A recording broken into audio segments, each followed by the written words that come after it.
So we have two options for the Great Gatsby essay, and I'm going to go over both prompts to help you figure out which one you want to choose. And once you choose, you're going to click the link of the option you want, and you're going to fill out the guided prompt and submit that to Schoology. So let's first go over our requirements, just so you know what this entails. So MLA format, third person point of view, present tense, and this is going to be a 4-paragraph essay. So you're going to have an introduction, you're going to have 2 CDW, DW body paragraphs, that's 2 data each, and a conclusion paragraph. Don't forget about the works cited.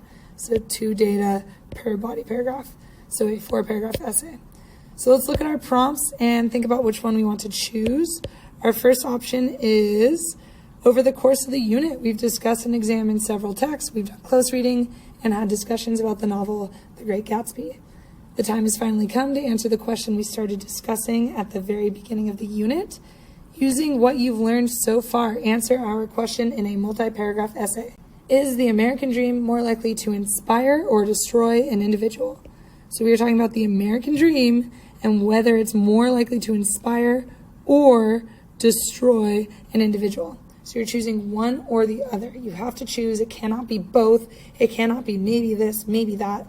You have to be firm on your answer, and you want to convince your audience of your choice. So you're making a strong, arguable claim. So I do not have to agree. So you want to be thinking about, what are American values? How do they shape identity? And you're not using plot summary. You're using strong analysis and paragraph development skills. So you want to think about, throughout the book, how can you address whether the American dream is more likely to inspire or destroy? So are you thinking about characters? Are you thinking about symbols? Are you thinking about development? Are you thinking about thematic topics? What elements throughout the book kind of contribute to this American dream idea of inspiring or destroying? So you have to choose one side. So whatever side you choose, you need to come up with 2 ways the American dream supports that. So the American dream is shown throughout the book to inspire in these ways, or the American dream is shown throughout the book to destroy in these ways. So that's what you need to brainstorm for that prompt. If you choose that prompt, you're going to click this link and follow the guide and submit to Schoology.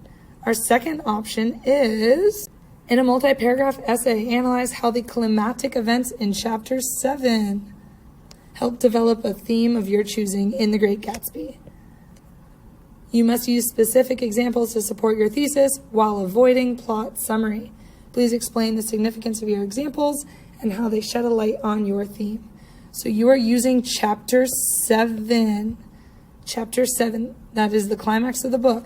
So how does Chapter 7 develop a theme? Remember, a theme is a message in the book. So you want to think about, what kind of message or importance can the audience learn? What can be learned from what goes down in this novel?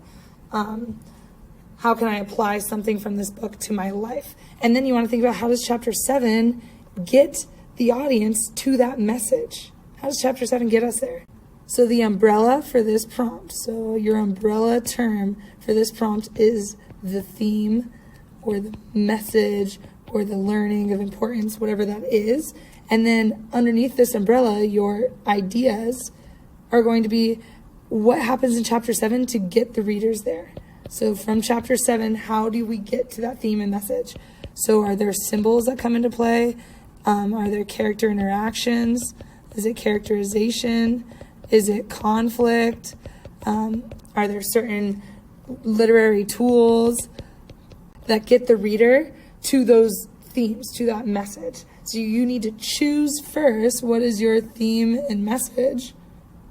And then you need to figure out within Chapter 7, what elements come to fruition to get the reader there, to help create that, to help develop that theme.